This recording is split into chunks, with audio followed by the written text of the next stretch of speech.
Terus saya kirim ke Mbah Gung dulu sebelum ke Pak Jadi Ju. Ke Pak Ju. kalau Pak Putu ini karena konsennya di lahan, bisa cukup memberikan gambar-gambar cantik. Nah, untuk mengambil gambar-gambar cantik nanti kan perlu sedikit briefing fotografi. Apakah moving still, apakah objek still gitu kan. Ya, yang ngambil gambar bergerak ini kan atau moving still ini kan agak repot. Moving pictures, mengambil gambar bergerak ini butuh kemahiran, ya kan? Butuh kemahiran. Ya, ngambil fotografi perlu dasar-dasar fotografi ya, minimal kan gitu. Ya, setidaknya paham garis imajiner agar komposisi gambar yang dilahirkan itu cukup baik, ya kan? Makanya izin saya perlu waktu khusus. Nah, Sih harus cepat sih kita waktu Dikira- khusus. Bin buan waktu khusus, bin Ya. pulang, bin petang dino, bin lima Aku dino. kan 24 jam. Kan ada kene. 24 jam welcome. Sing tentu bin pidando, bin bulan, bin 2 bulan, bin tahun. Ini setiap saat saja. Nah itu maksudnya makanya. Misalnya ketika gitu, Pak Putu ada di Pondok Bebek, nah ini kan bisa ngambil fokus jenis-jenis stroberinya, jenis-jenis tomatnya, jenis-jenis tanahnya, jenis-jenis pupuknya, jenis-jenis koreksinya, ya kan?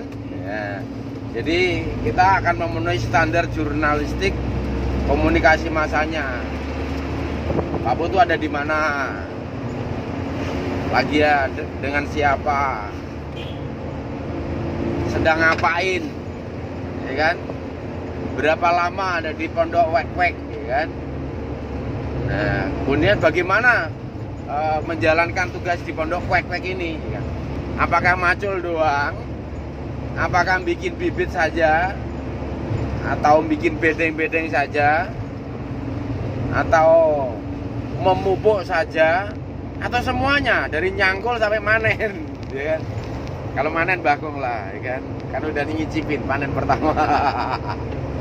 Sama nantinya ini kan kita akan relasikan di negara dan juga nanti di pererenan kan di situ. Ya di negara ini kan Itulah model. intinya kita lagi survei, Pak. Benar, dari awal lah Kita ini kan namanya survei tidak bisa langsung action of land karena belum tentu rekanan-rekanan kita yang mengajak sama yang memiliki itu kan berbeda, ya kan?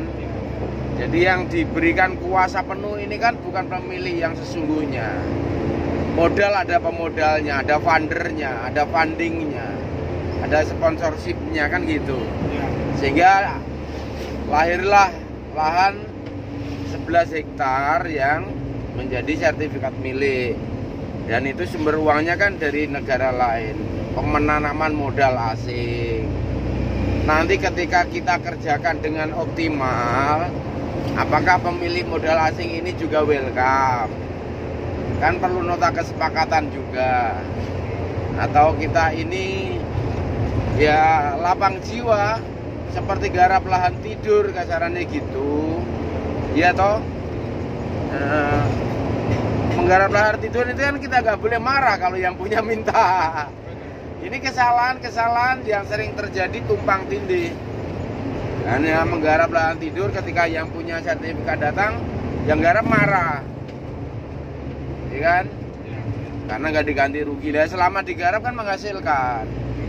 Inilah saling ikhlas, saling lapang jiwa, saling tulus, saling berbagi. Ini nggak ada di orang kita. Makanya visi utama di Jurnal Wicaksana Bali ini karakter building, Mas. Karakter building edukasi, menjadikan pribadi-pribadi sejati yang tidak akan orangnya serakah, tidak gampang murko, tidak gampang lupa, tidak gampang iri, ya kan? Ini yang sebetulnya menjadi bidikan utama. Makanya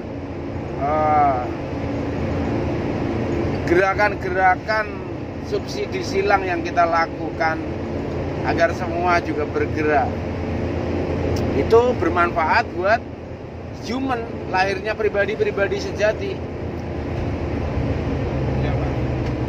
Kita ini tujuan utamanya melahirkan pribadi-pribadi sejati dengan spesialisasi masing-masing, dengan keterampilan masing-masing, tanpa mengganggu, tanpa menodai, tanpa mengurangi, tanpa menghapus apapun, tapi melengkapi. Ini kuncinya di sana. Petani yang sudah bagus tinggal ditingkatkan. Kayak di Tabanan yang di dekat beras merah sana, kita praktekin daun bambu dengan pasir, hasilnya kan bagus, ya kan? Ya, di beberapa tempat bakung bantu sunatin pohon, buahnya lebat, ya kan? Kan ke sana. Pak Putu Manggu sama Pak Wayan Bek-Bek Wek-Wek ini udah berjibaku dan menghasilkan.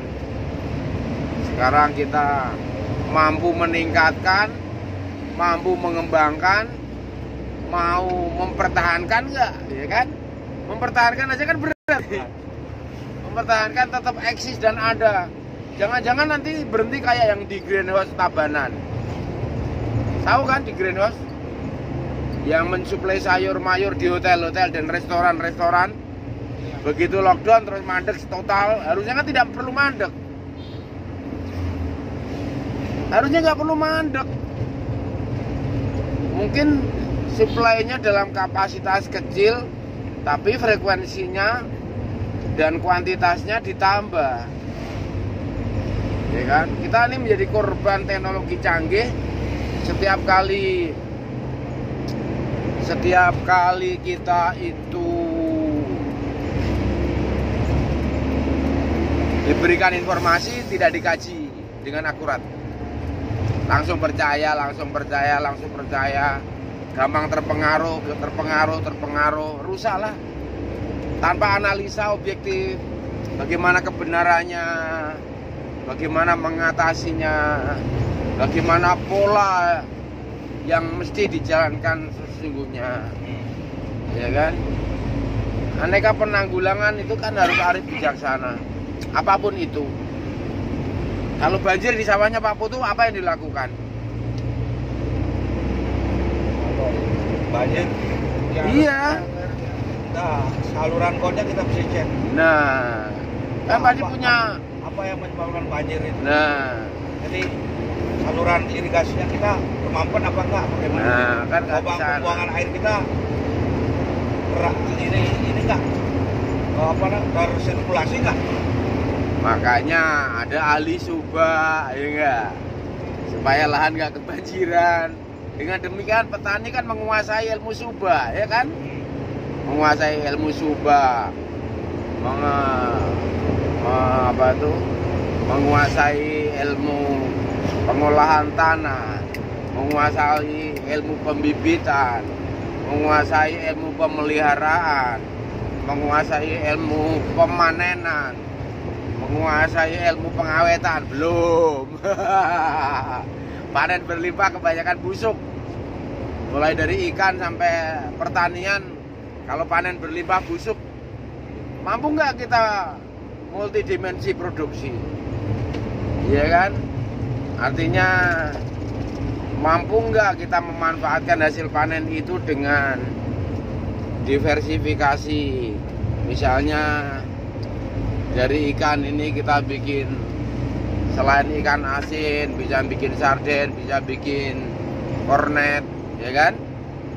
Kalau di buah-buahan, apakah kita mampu bikin sari buah yang awet sampai 2 tahun, ya kan? Atau bikin manisan yang awet bertahun-tahun, karena kita kan sudah menggunakan alat-alat canggih. Ini yang perlu kita pikirkan. Karena intinya sekarang adalah kalau kita ini bekerja di dunia komunikasi massa, ilmunya lah kita perkuat. Mulai penguasaan alat, pemahaman tata bahasa yang baik. Misalnya hasil reportase Pak Wayan misalnya kan, tata bahasanya kan berantakan masih, ya kan? Nah makanya ketika Mbak Aku ngasih contoh-contoh kecil itu sebetulnya dia bikin yang kecil-kecil aja dulu. Atau liputlah dengan gambar yang bagus. Kalau liput gambar tuh yang bergerak jangan kameranya, Pak. Badan kita, Pak. Peganglah dengan kedua tangan, tempelin di dada kita sikutnya. Jadi yang bergerak itu badan kita. Ini contoh Mbak Aku goyangkan kamera, tetapi bukan kameranya digoyangkan, tapi badannya. Oh, ini kenceng sekali. Nah, ini kalau di ilmu movie itu hand L atau pakai multipod. Nah, ini gerakannya kenceng nih Pak, tapi gambarannya tidak goyang. Gitu. Contoh. Ya. Nah, nanti ini kan perlu ilmu khusus. Makanya saat ini Untuk saya bilang kan pembelajaran. perlu belajar khusus untuk saya ini. Ya khusus. Mbak Aku kan open 24 jam. Ya, nanti kan Siapapun saya- yang mau belajar juga Mbak Aku support. sekedar begitu kan. Sorry batu. Karena batu itu nikmat.